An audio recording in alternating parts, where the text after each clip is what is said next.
Bonjour et bienvenue à notre bulletin d'information. Le sujet du jour portera sur le profilage racial et son lien avec l'abolitionnisme. De nos jours, nous entendons souvent parler de cas d'injustice dus au profilage racial. Pour commencer notre capsule, nous allons poser quelques questions concernant notre sujet du jour. Maintenant, nous allons voir en direct ce que le public pense du profilage racial. Pour le découvrir, nous allons voir en direct Samantha. Samantha, m'entends-tu? Oui, allô, oui, Delmut, je t'entends bien. Donc, je suis présentement à la cité collégiale pour pouvoir interroger les étudiants pour savoir ce qu'ils en pensent du profilage racial. Donc, allons-y. Salut, ça va bien? Ça va bien, merci. Comment tu t'appelles? Maxence. Ok, parfait. Est-ce que tu serais prêt à répondre à quelques questions sur le profilage racial? Oui, bien sûr. D'accord, on va commencer par une simple question. Selon toi, qu'est-ce que le profilage racial?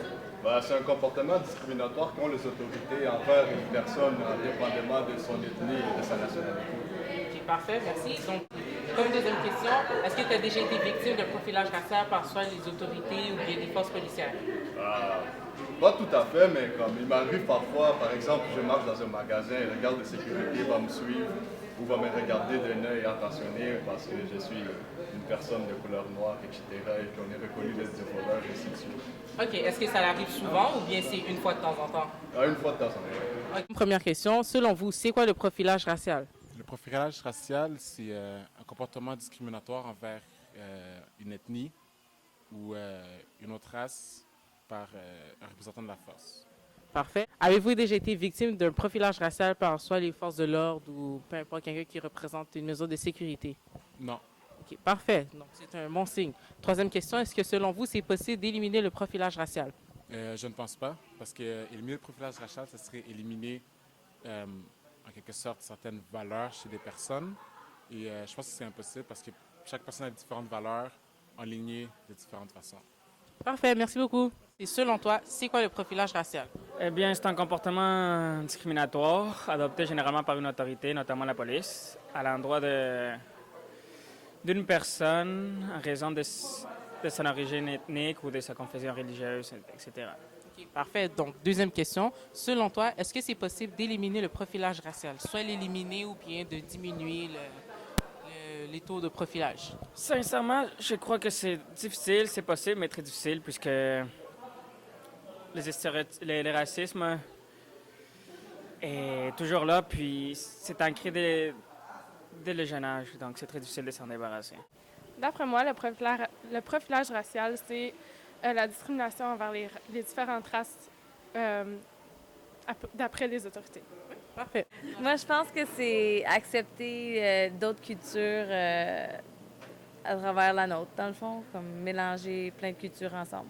Que c'est par rapport à la culture, les différentes cultures, peut-être une étiquette qu'on donne à quelqu'un, le profilage, c'est ça que ça me donne comme idée. Peut-être apposer une étiquette à quelqu'un, je sais pas. Moi, je crois que c'est ce que tu offrirais à quelqu'un s'il avait une race quelconque. Ouais, donc Okay. tu te fies de son profil pour faire ce qu'il veut, pour lui rendre service, quoi. Ils vont regarder la couleur de ta peau là, avant de t'employer.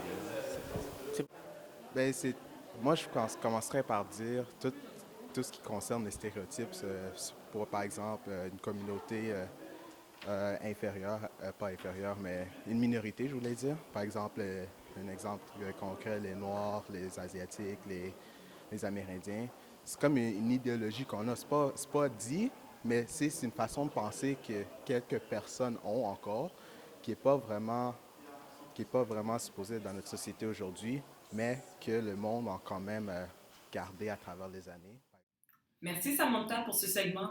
Suite à son questionnaire, nous pouvons voir que certains d'entre eux avaient raison. Donc, en fait, le profilage racial est toute action prise pour des raisons de sûreté, de sécurité ou de protection du public qui reposent sur des stéréotypes fondés sur la race, la couleur, l'ethnie, la religion, le lieu d'origine ou une combinaison de ces faits, plutôt que sur un soupçon raisonnable dans le but d'isoler une personne à des fins d'examen ou de traitement particulier. La commission ajoute que l'âge et le sexe peuvent également avoir une incidence sur l'expérience du profilage racial. Alors maintenant, nous allons aborder le problème du système de justice pénale par rapport au profilage. Nous allons tout d'abord parler des effets du profilage. Pour ceux qui n'ont jamais fait l'expérience ou qui ne connaissent personne ayant vécu cette situation, le profilage racial peut sembler indifférent. Mais le phénomène est beaucoup plus grave qu'un simple ennui ou d'un mécontentement. Ces situations sont beaucoup plus graves de ce que l'on pense, car les conséquences sont réelles et directes. Les victimes du profilage en font lourdement des frais, sur le plan affectif, psychologique, mental et parfois physique et même financier. Certains croient que cette pratique est justifiée parce qu'il existe beaucoup de gens malhonnêtes dans la société et qu'il est relativement facile et commode d'en rassembler certains en fonction des statistiques et des facteurs de probabilité. Mais chacun doit être considéré et traité à titre individuel. Cette citation nous mentionne que parfois, beaucoup de torts sont commis en raison de stéréotypes que l'on attribue à un groupe de race en particulier. Donc, il est important de comprendre que chacun d'entre nous sommes des êtres humains distincts. Faire de tels actes peut frustrer les personnes étant victimes de profilage racial. Nous allons maintenant parler des conséquences du profilage racial. En ce qui concerne les conséquences du profilage racial, The American Psychological Association rapporte que des chercheurs du domaine se sont penchés sur les effets psychologiques du profilage racial. Ces derniers ont constaté que les effets présentés sur les victimes sont la présence de troubles de stress post-traumatique et d'autres pathologies liées au stress, la perception de menaces fondées sur la race et le défaut de faire appel aux ressources communautaires disponibles. D'autres chercheurs en psychologie ont examiné les effets du profilage racial sur la société en général. Ce qu'ils ont déduit de leurs recherches, c'est que la société en général comprenne qu'il y a une confirmation de l'existence de sentiments racistes, de craintes et de coûts financiers. L'enquête relevée par ces psychologues révèle également que l'impact du profil dépasse les personnes qui y sont directement victimes, c'est-à-dire que l'impact du profilage racial touche également les parents, les amis, les camarades de classe et les voisins. Les membres des communautés ontariennes racialisées avouent vivre dans un perpétuel état de crise à cause des effets du racisme. Chez les Afro-Canadiens, tout spécialement, le profilage racial a des retombées dévastatrices.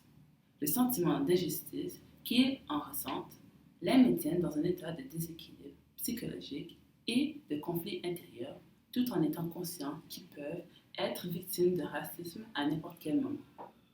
Les groupes minoritaires faisant face à ces situations font appel à plusieurs stratégies pour composer avec leurs effets. Dans certains cas, les personnes acceptent comme véridiques les stéréotypes négatifs qui sont appliqués à leur groupe. En d'autres termes, elles en viennent à se concevoir comme étant inférieures. Cela a pour effet de les amener à avoir honte de leur origine et de leur couleur de peau. Une autre conséquence du profilage racial pour la communauté est son effet déprimant. Plusieurs participants de l'enquête ont décrit des notions d'impuissance, d'affaiblissement, de vulnérabilité et d'émasculation pour expliquer l'état résultant d'un ou plusieurs incidents de profilage. Ces effets ont été retrouvés chez les personnes elles-mêmes soumises au profilage ou chez celles qui voient en être victime un ami ou un parent. Ce sentiment d'impuissance peut se répercuter sur la capacité des personnes de parvenir à des postes de pouvoir ou d'autorité ou même d'y aspirer. En conséquence, ces communautés ne sont pas bien représentées au sein des grandes institutions, notamment celles qui exercent un certain pouvoir sur l'existence même du profilage racial. Selon Ron Melchers, le profilage racial se retrouve également dans les tribunaux canadiens. Cela consiste à une inégalité devant la loi qui est transmise à travers différents acteurs, par exemple la police envers les victimes.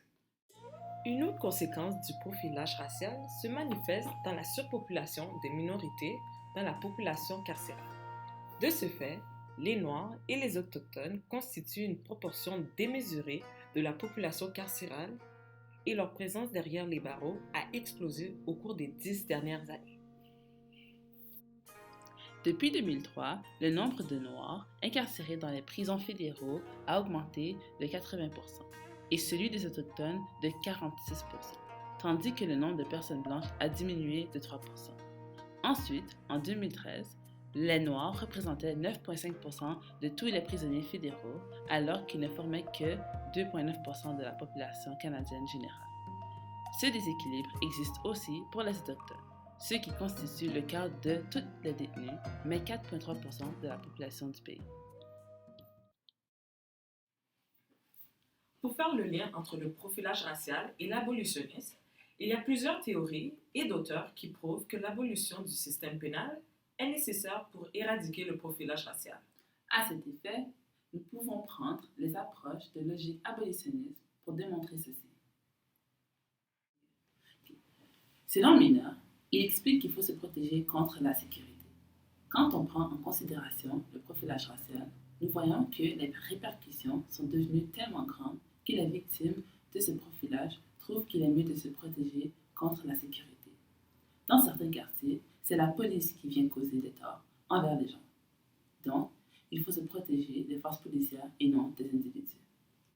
Or, nous voyons que cette idéologie des policiers qui persécutent les minorités visibles est en fait pour maintenir les intérêts des capitalistes. Et cela va jusqu'à dans nos communautés. Ce que nous voulons dire par cela, c'est qu'il est plus bénéfique pour les capitalistes de s'acharner et d'arrêter les plus faibles et les minorités visibles que de s'attarder sur les autres individus de la majorité qui ont autant de chances que les groupes racialisés de commettre un crime ou une infraction. C'est pour cela que les policiers se retrouvent davantage dans les quartiers défavorisés où la plupart du temps, les groupes racialisés demeurent. Cela a pour effet d'augmenter la population noire dans les milieux carcéraux. Selon Miner, la prison devient à cet effet un site pour des indésirables, c'est-à-dire les groupes racialisés. Ce phénomène de policing et corporatiste est lié à l'approche de l'hétéronomie. Cette approche est le fait de ne pas être autonome, de se baser sur des règles reçues de l'extérieur. Dans le cas du profilage racial, il s'agirait des policiers qui écouteraient leurs collègues ou leurs supérieurs et font ce qui leur est demandé, au lieu de faire la différence et d'essayer de contrer le profilage. Ils suivent la tendance et continuent le profilage racial. Un autre lien que nous pouvons faire entre le profilage racial et l'abolition est l'approche du complexe industriel carcéral. Cette approche explique comment l'esclavage et le racisme aux États-Unis a causé une augmentation des peuples afro-américains dans les milieux carcéraux. D'ailleurs, à cette époque, aux États-Unis, il y a eu un usage racialisé de l'incarcération. Cet usage est en fait une réponse aux problèmes découlant du néolibéralisme. De ce fait, il y a eu une perte d'emploi dans les communautés. Donc, il y a eu une émergence de surplus de personnes qui se sont retrouvées sans emploi. Ainsi, les policiers ont décidé de les mettre en prison. À cette époque, il y avait une militante du nom d'Angela Davis. Celle-ci, dans une entrevue, nous a partagé son expérience de profilage racial qu'elle a subi en mentionnant « J'étais sans cesse arrêtée. Je n'étais pas connue de la police, mais j'étais une femme noire et j'étais naturellement perçue comme une militante potentielle. Cette citation était mon quotidien. » Aujourd'hui, comme nous le savons tous, les Noirs ne sont plus les seuls à être victimes de profilage racial comme autrefois. Maintenant, nous retrouvons les individus provenant du Moyen-Orient ou bien qui ont des convictions religieuses musulmanes. Depuis l'événement du 11 septembre et de nombreux attentats terroristes qui ont suivi, on fait du peuple arabe un groupe qui sont très susceptibles de se faire interroger ou arrêter par la police. C'est ainsi que nous voyons l'approche de la carcéralisation mondialisée comme logique abolitionniste. Cette approche est directement liée au profilage racial puisque les arrestations de ces personnes se font par un certificat de sécurité qui est le fait de détenir une personne sans aucun motif ou aucun mandat sur une base d'identité culturelle. De plus, ces derniers sont gardés enfermés pour une durée de temps indéterminée sans être en mesure de communiquer avec leur famille. Maintenant, Samantha va interroger les futurs policiers concernant leur avis sur le profilage racial. Oui, donc maintenant, allons voir ce que les gens de la technique policière pensent du profilage racial. Allons-y. Selon toi, c'est quoi le profilage racial? Bien, le profilage racial, c'est toutes les différences entre des personnes, la race, la grandeur, la religion, tout ce qui est différent des personnes. Parfait. Donc, la deuxième question, ça va être pour toi. C'est, selon toi, est-ce que c'est possible d'éliminer le profilage racial?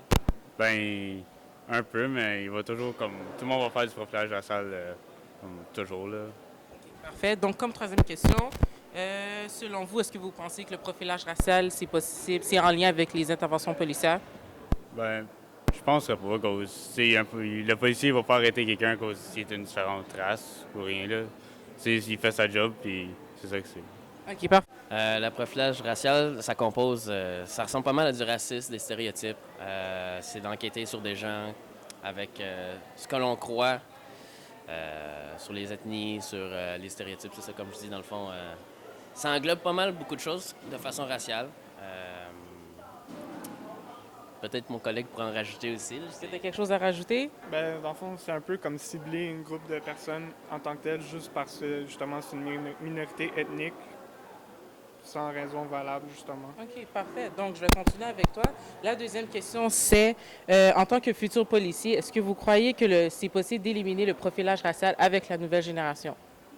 Je pense que c'est possible d'éliminer le profilage racial, justement, parce que avec une bonne formation à l'école, justement, pour savoir un peu connaître chaque culture, justement, parce que chaque culture est différente, puis justement pour les approcher, certaines personnes, justement, faut changer nos habitudes. Comme par exemple, il y a certaines cultures que tu peux pas juste les approcher en les touchant ou en les regardant. Fait que justement, avec une bonne formation, on pourrait justement aider justement à diminuer le profilage racial puis tout ça. Parfait, excellent. Donc, la dernière question va s'adresser à toi. La dernière question, c'est... Selon vous, est-ce que les interventions policières sont directement liées au profilage racial? J'espère que non, mais je pourrais pas vraiment dire mon mot là-dessus, sauf que c'est sûr que certaines pourraient être. C'est sûr, le but, c'est d'éliminer ça. Mais non, la plupart du temps, c'est vraiment pas pour profilage racial. Comme je vous dis, dans le fond, je peux pas vraiment juger, dire mon mot là-dessus, mais c'est... Non, je crois pas que... Généralement, c'est pas ça, non. Parfait, merci beaucoup. Selon moi, le profilage racial, c'est une personne qui fait du racisme contre une personne selon le profil de la personne. Dans le fond, ça le dit dans le mot profilage racial. Il se fie sur le profil de la personne selon la couleur qui est. Fait que le raciste, noir, chinois, c'est selon sa couleur de peau. Les affaires comme ça, il y a beaucoup de racistes dans la société qui fait un profilage racial dans la société qui est dommage. Parfait. Donc, comme deuxième question, selon toi, est-ce que, en tant que futur policier, est-ce que tu crois que l'élimination du profilage racial, c'est possible avec la nouvelle génération? Selon moi, oui puis non. Parce que ça a toujours été comme ça dans la société, fait que, selon moi, ça peut pas changer. Ça peut pas changer parce que les parents, ils ont tout le temps élevé comme... Ça a tout le temps été dans la société de nos jours, fait que c'est sûr que ça pourrait changer avec des techniques à l'école, comment ça enseigne, les affaires comme ça, mais si on pourrait changer, oui, dans les écoles, on pourrait le faire. Okay. Comme dernière question, la dernière question, c'est est-ce que tu crois que les interventions policières sont directement liées au profilage racial? Selon moi, non. Comme policier, puis j'ai beaucoup de familles dans la police, selon moi, non, parce que si tu arrêtes quelqu'un, c'est parce qu'il a fait une infraction routière ou une infraction dans le code criminel que tu peux pas faire. Alors non, pour moi, non. Parfait, merci. Le profilage racial, c'est quand une personne fait un profil d'une autre personne en faisant du racisme. Fait que, par exemple, d'associer une certaine race ou un certain type de personne avec des stéréotypes ou des préjugés qui sont le plupart du temps négatifs. Okay, parfait. Donc, comme deuxième question, en tant que futur policier, est-ce que tu crois que l'élimination du profilage racial, c'est possible avec la nouvelle génération? Si oui, quelles sont les solutions pour pouvoir l'abolir? Avec la prochaine génération, tout de suite, immédiatement, je pense pas que c'est possible de l'éliminer complètement, mais c'est possible de le réduire. Puis ça va être vraiment avec le temps, avec plusieurs générations, que là, je pense que oui, ça serait possible de l'éliminer au complet. Des stratégies pour le faire, simplement accepter les autres plus que qu'on les accepte en ce moment, ou promouvoir les autres races, ou ainsi de suite. Fait qu'accepter les autres cultures. Parfait. Donc la dernière question, c'est, selon toi, est-ce que les interventions policières sont directement liées au profilage racial? Oui, dans un sens que c'est ça qui est vraiment publicisé, fait qu'on en voit beaucoup que quand les policiers font quelque chose de mauvais par rapport à ça, étant donné que les policiers, c'est un rôle qu'on dit modèle, vu qu'il fait quelque chose de mal, ben là, on l'associe directement avec ça. Donc oui, c'est relié de cette manière-là. Parfait, merci beaucoup. Est-ce que tu crois que l'élimination du profilage racial, c'est possible avec la nouvelle génération? Selon moi, oui, c'est possible. Parce que dans nos cours, on a plusieurs cours justement là-dessus, puis ils nous donnent souvent des exemples, puis ils essaient d'éliminer le plus possible parce qu'ils savent que les gens pensent de plus en plus ça, mais là, ils essayent vraiment d'inculquer ça dans nos valeurs, d'oublier ça complètement, puis de vraiment y aller avec les faits et non avec le profilage racial, comme que vous dites. Parfait. Donc, toi, tu es du même avis que monsieur? Oui, je suis du même avis. Donc, toi, comme deuxième question, je vais poser, si oui, quelles sont les solutions pour abolir ou éliminer le profilage racial? Selon moi, les solutions qu'on a, c'est vraiment du bouche à oreille. Dans le fond, nous, on se le fait inculquer, comme qu'Alexis a dit. Puis c'est du bouche à oreille que les gens, faut faire comprendre aux autres, justement, que le profilage racial, faut pas qu'il y en ait, puis que c'est pas parce que la personne est noire ou peu importe que c'est parce qu'elle est noire qu'elle va commettre un crime. Là. Tout le monde peut en commettre, puis je pense vraiment que le bouche à oreille, ça peut aider. Parfait. Donc, comme dernière question, je ne sais pas s'il y en a une de vous qui veut répondre. La dernière question, c'est selon vous, est-ce que les interventions policières ont un lien avec le profilage racial? Je ne sais pas qui veut répondre. Je laisse de répondre. Selon moi, non. Selon moi, non, ça n'a pas rapport. Peut-être plus avant que la loi sur la police passe, ça avait peut-être plus rapport avec ce qu'ils pensaient, puis comme vous dites, le profilage. Mais à cette heure, je pense que c'est une chose qu'on n'a plus le droit de faire, puis que c'est plus vraiment non plus dans nos valeurs de faire. Comme je vous dis avant, c'est t'es noir, t'es dans des gangs de rue ou tout ça, mais là, à cette heure, on s'est vraiment fait ouvrir les yeux avec la bouche à oreille. On sait que c'est plus juste eux, puis ça peut être tout le monde. Suite à ce questionnaire, nous pouvons constater que les futurs policiers ne sont pas assez conscients de l'existence du profilage racial. Cela démontre à quel point il est nécessaire de plus sensibiliser le système de justice pénale des répercussions de cet élan. Donc, pour contrer ce fléau, notre solution est d'abolir le système. En conclusion, toutes ces idées, approches et théories nous prouvent qu'il est nécessaire, selon nous, d'avoir une abolition du système de justice pénale. La bureaucratie et les conflits par rapport au profilage racial d'autrefois ont encore des répercussions sur nos manières d'agir et notre façon de penser de l'individu que l'on considère comme différent. Nous espérons que notre bulletin d'information a pu vous convaincre de notre prise de position par rapport au profilage racial afin d'abolir le système de justice pénale. À la prochaine!